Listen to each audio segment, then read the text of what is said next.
迎返到嚟日常研究部。每逢過年前大掃除，唔知大家會唔會都有種執着，想將全屋積咗成年嘅塵雜物，甚至連嗰陣味都想徹底清零啊？覺得咁樣新一年運程點都會好啲啩？當你特登搵一日嚟大執屋，搬開晒啲嘢，吸塵拖地，洗乾淨屋企個廁所之餘，仲諗住順手幫隻貓搞埋個沙盤，落力拆到好似新買咁，覺得佢實會好開心啦。又或者見到過年周圍做緊特價，不如索性換個新嘅，甚至加少少錢整部智能沙盤啦，當係送俾佢做新年禮物又好，自己可以輕鬆啲啦。今集我哋想借住臨近大掃除呢個時間，同大家分享一啲基本嘢以外，關於貓砂盤同埋貓砂，平時大家未必會留意到嘅細節，特別係你隻貓到底係點諗㗎？我哋仲會精選咗部分主人嘅真實案例，提供埋相應嘅解決建議。記住睇到最後啊！我哋呢個頻道主要係探討生活同寵物嘅有趣話題，有你哋嘅支持，我哋至可以持續向前。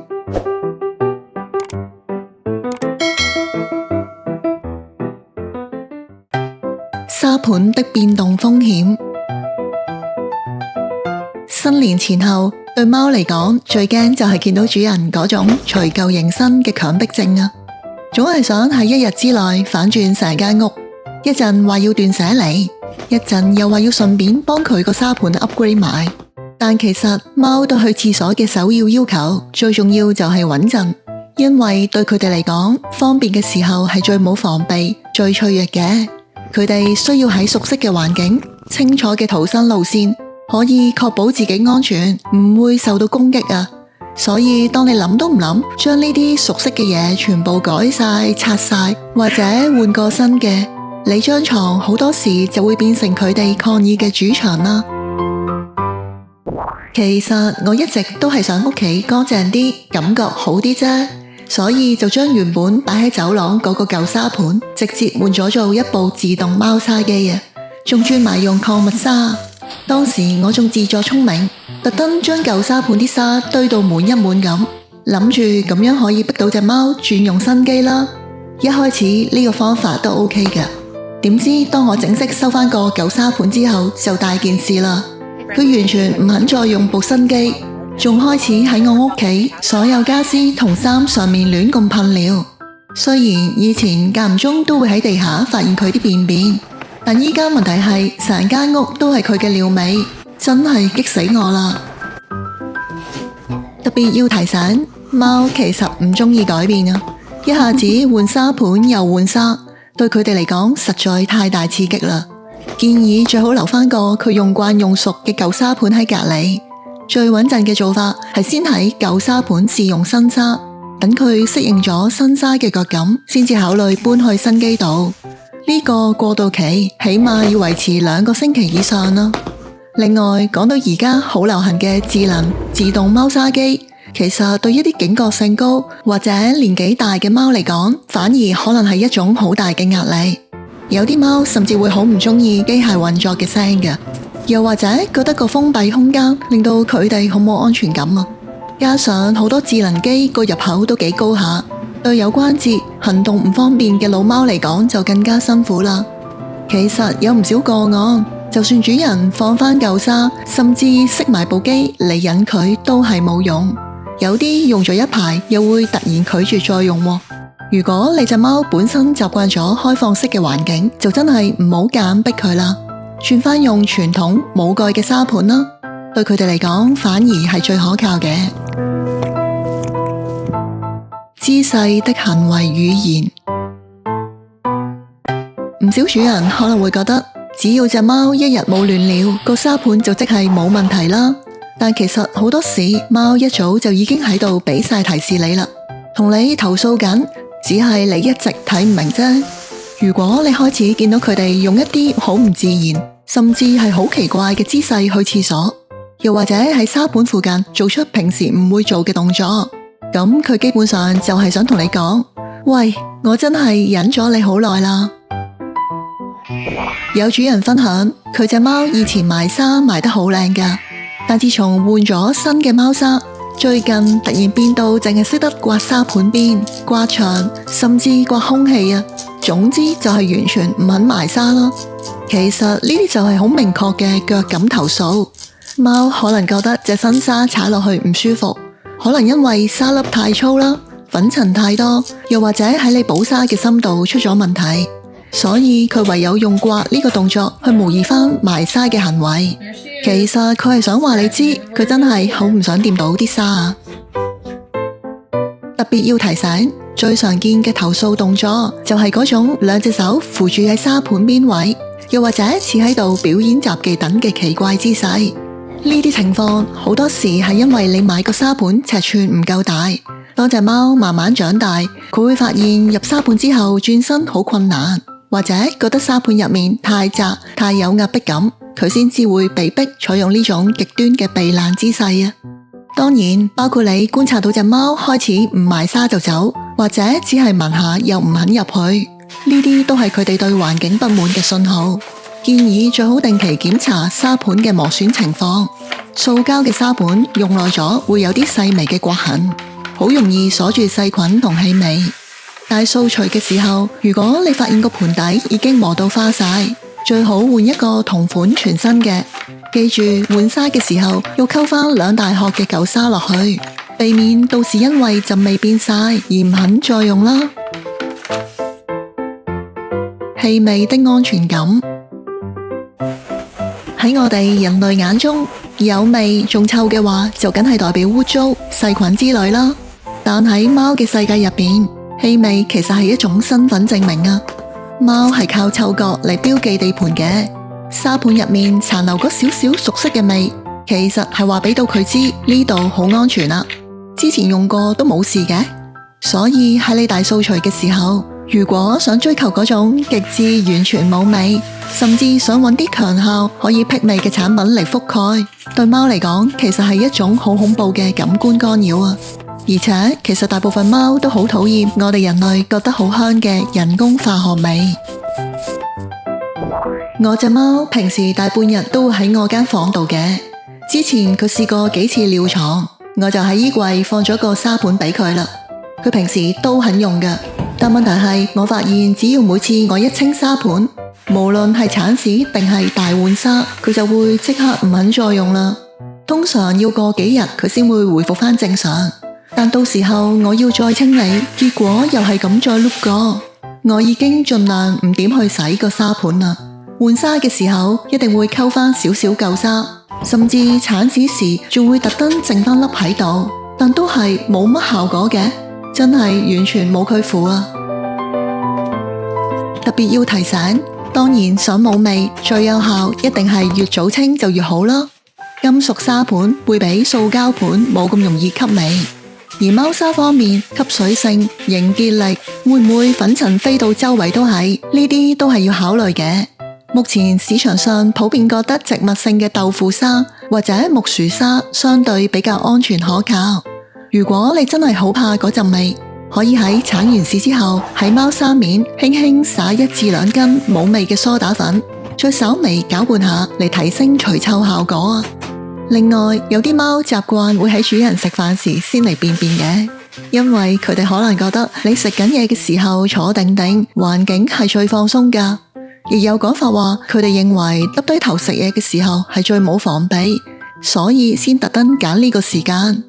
如果唔想被搞到冇晒胃口，除咗即時清理，可以將空氣清新機放喺氣味飄散嘅位置，又或者喺食飯嘅時候暫時將隻貓安置喺另一間房。當然入面都要有沙盤啦，確保佢聞唔到食物味，亦都唔會俾你食飯時嘅動靜打擾啊。環境干擾的壓力。新年前後，屋企環境通常都特別嘈嘅，吸塵機聲啦、拖地聲、移開家私嘅聲響，對貓嚟講全部都係威脅，好容易嚇到佢哋會持續哈氣、發爛渣、周圍走避。貓之所以成日俾人笑話好細膽，咪就係連去廁所呢種生理需要，佢都一定要確保成個環境係完全安靜，冇任何突發嘅噪音干擾至得。有主人分享，有日佢用吸塵機去吸下沙盤側邊啦，點知隻貓咁啱上去廁所嘅時候，當場嚇到失禁啊！更嚴重嘅係，佢隻貓自此對嗰個位仲有咗心理陰影，日後去親嗰度都好驚咁。結果隻貓開始完全唔敢再去啦，改咗去廁所個企缸、浴缸角落呢啲安靜得嚟又隱蔽嘅地方啊！特別要提醒，當屋企大掃除、開吸塵機呢啲高噪音期間，好多貓都會因為覺得不安而暫時避開唔用沙盤嘅，甚至短時間內就會自動轉場去解決。不妨可以預先介紹部吸塵機俾你隻貓認識，聞下味先，可能佢會冇咁驚㗎。如果到時真係要移開沙盤，千祈唔好推入死角，或者擺正喺路口通道嘅位置。貓有機會因為覺得冇逃生路線而唔肯用。同時盡量保持沙盤外圍1米內嘅安靜啊，唔好太嘈啊。如果你一定要搬位，最好就喺原本嗰個舊位放返個簡易嘅沙盤備用。其實最保險嘅做法係暫時將貓安置喺一間安靜嘅房入面，等佢唔好將去廁所同恐怖嘅大掃除噪音連結埋一齊啦。如此環境的選擇，好多時主人都會發現有啲方法喺初期好似幾有效，但過咗一段時間，隻貓又會突然唔肯再用啦。於是就開始諗盡辦法，嘗試逼佢接受新嘅貓砂、新沙盤，甚至期望隻貓會明白邊一種做法先係人類覺得最方便清潔嘅。有啲貓確實係比較隨和，你點改佢都照用啊。但現實中好多貓都唔係咁好相與，就算你幾有善意、幾細心都好啊，佢哋話唔用就唔用，而通常佢哋嘅行為背後其實都係有原因，只不過有時真係好難揾到。我兩隻老貓平時習慣去浴室用沙盤嘅，但最近突然喺浴室門口周圍尿尿，後嚟我先發現原來佢哋好討厭新換嗰張塑膠浴簾嘅觸感。因為佢哋每次入親去廁所都一定要經過塊浴簾嘅，到我換返嗰張舊簾之後，佢哋就即刻正常返晒啦。另外喺天氣特別凍嗰排，佢哋仲會轉場去我張床度尿尿啊。原來係因為我兩隻貓嫌浴室啲地磚太凍，佢哋根本唔想踩上去啊。最後只要我將個沙盤搬返去走廊，所有問題就即刻解決晒啦。特別要提醒，排除因為健康出事先亂尿嘅情況。現實中可能有成80%嘅貓都係因為對個沙盤有唔同程度嘅不滿啊。好多時歸根到底，其實都係貓砂嘅質地，又或者清潔做得唔夠好咯。當然，我哋唔係要去到咩醫療級嘅無菌標準，但最基本嘅原則係，如果你自己都頂唔順個廁所，就唔好指望隻貓會想用啊。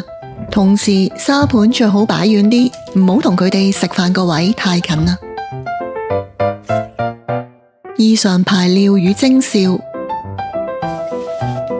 當貓突然亂尿，有唔少主人可能第一時間都會諗，佢係咪想報復啊？又嬲咗我啊？但其實如果佢純粹係發脾氣，通常只會亂尿1-2次到，唔會長期持續咁樣抗議㗎。一旦你發現亂尿嘅情況持續發生，或者佢好頻密咁入去沙盤，但每次去嘅時候姿勢好僵硬啊，睇落好辛苦咁，甚至好似有尿意，但其實又冇尿出嗰種，呢啲情況好大機會都係同泌尿道疾病有關，例如膀胱炎、尿道炎，甚至最致命嘅尿道阻塞。前排我隻貓啲行為好奇怪啊，當時我仲以為係因為添置咗新家私令到佢焦慮啦，先開始喺梳化度尿尿。直到有一日，我見佢做咗一個好奇怪嘅深蹲動作，發出好低沉嘅咆哮聲，然後做烏低身，足足5分鐘都冇喐過。我當時真係分唔出佢係發脾氣定係有啲咩事，於是即刻帶佢去醫院啦。醫生話係佢因為焦慮引致尿液沉澱，造成尿道阻塞，最後要同佢做手術先至執返條命啊！特別要提醒，喺臨近新年，無論喺寵物展定係鋪頭，都會有好多促銷㗎，要特別小心嗰啲深色或者顏色太強烈嘅貓砂，例如深藍色嘅除臭珠或者黑色嘅抗沙。雖然呢類產品標榜吸味，但最大嘅問題係會令到你完全觀察唔到尿液顏色嘅變化，好似血尿通常會同膀胱炎、尿道炎有關，對公貓嚟講就更加大件事，因為有時表面睇落去似血尿，其實入面可能已經出現尿道阻塞。另外亦要留意，適逢農曆新年，有唔少獸醫診所可能早喺年28就收爐啦。如果係新年前你已經察覺到隻貓排尿異常，一定要提早處理啊！千祈唔好抱住等到過完年先算啦，因為一旦拖延，後果真係可以好嚴重㗎。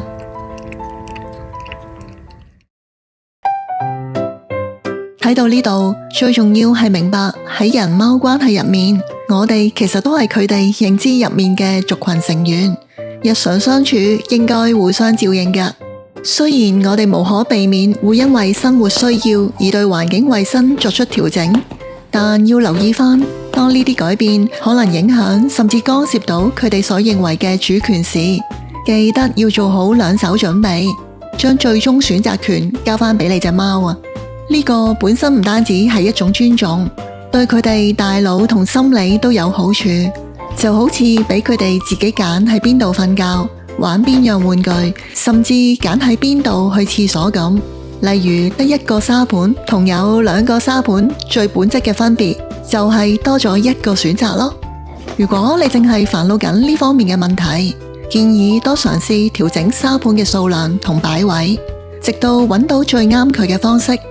最後預祝大家同貓貓一齊過返個開開心心嘅新年啦！歡迎分享交流你嘅諗法同經歷，記得訂閱我哋嘅頻道，按讚同分享。多謝你睇到最後。